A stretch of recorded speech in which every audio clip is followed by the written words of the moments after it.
Hi, welcome back. So today we're going to be talking about 5-star book predictions, and I'm not going to be talking about actual 5 stars because I don't rate books, but I'm going to be talking about books that I believe will become new favorites of mine. A couple of rules first though. I'm not going to be talking about books in series because I think it's just way too easy for me to say, well, I love this first book, so I think the sequel might be a favorite as well. I think that's way too easy. And by the same token, I'm not going to be talking about authors that I already know I love. So let's say Sanderson. I love his books. I love the 𝐜𝐸𝐬𝐬. I will have another Sanderson favorite in the future for sure. So I think it's just way too easy. So I'm not going to be talking about authors that I already know I love. So without further ado, let's get into it. The first book that I'm going to be talking about is Blood Song by Anthony Ryan.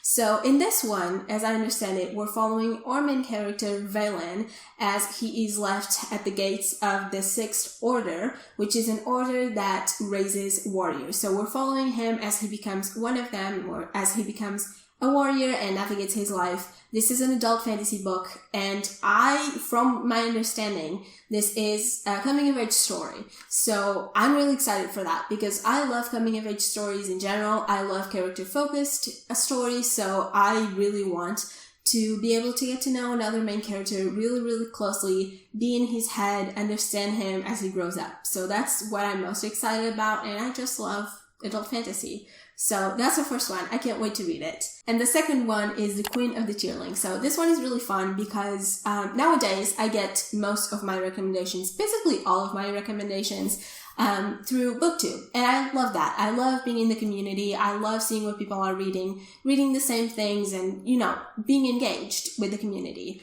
However, it's also really, really nice to just go into a bookshop and look at the covers, look at the titles, and see what calls to you. And essentially, this is the last book that I really remember calling to me in a bookstore. This wasn't recommended to me by booktubers, even though I have seen other booktubers recommend it, but it was just because it called to me. And so that's why I want to read it. This follows our main character, 𝐜𝐸𝐬𝐬, who was raised in exile. She's a princess, and she's trying to take the throne back because her mother passed away. And as I understand it, you're going to be following her in her journey back to her kingdom, but also in her kingdom, seeing how things go there, and also seeing her deal with this Red Queen who is a sorceress. So I'm really, really excited. I love fantasy books that involve princesses. I don't know why, I just do. And this is an adult fantasy too, so I'm really excited. So next I have We Hunt the Flame. This is a YA fantasy and it follows 2 POVs, Zephyra and Asir. Zephyra is known as a hunter, so she disguises herself as a man to go into these cursed woods to gather up food and steal things for her people to help her people.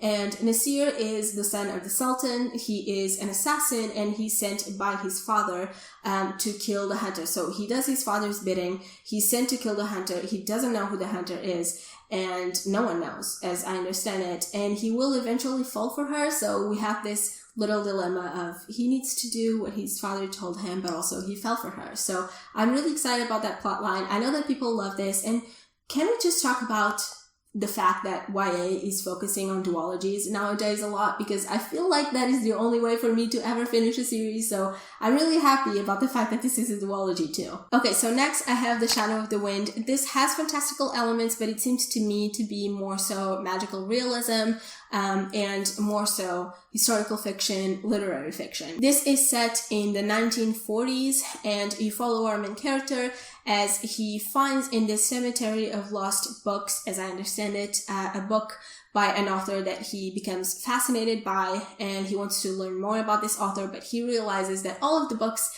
that this author has written have disappeared, and so it's basically his journey as he navigates through that and tries to understand this mystery. I think it sounds really whimsical, and I also really like literary fiction. I don't often read it, but I really like it, so I'm excited about that as well. And I have never read a Spanish book before, I'm pretty sure. I'm obviously going to be reading the translated Portuguese version, but yeah, I don't think I've ever read Spanish book, so I'm excited about that too. And lastly, I have The Cheat Sheet by Sarah Adams. So first of all of these authors' books sound really good to me.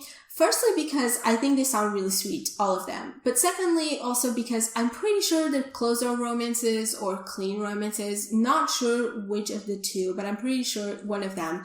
And here's the thing. I've been finding that I like those types of romances way more than steamy romances, which I don't mind steamy scenes at all.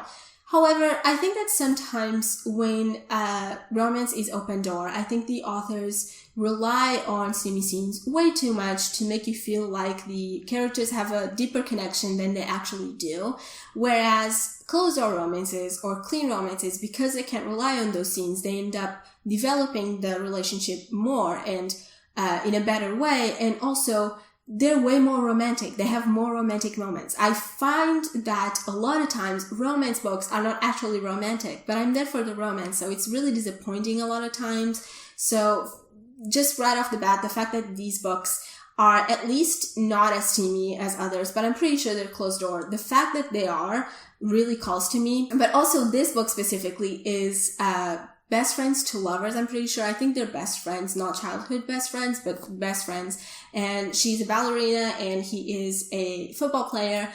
First of all, I love dancing, so that's awesome. I also love football because I got into the NFL recently, so that really calls to me. And essentially, they're best friends and they like each other, but they haven't told each other because they don't want to ruin the relationship, the friendship. And they get into this situation where, I don't know why this happens anymore, but they get into a situation where they have to fake date. And yeah, it just sounds really, really cute. And I want to see what the hype is all about because people have been hyping this book as well. So yes, it combines friends to lovers, which is my favorite romance trope, with two things that I love, which is dancing and football.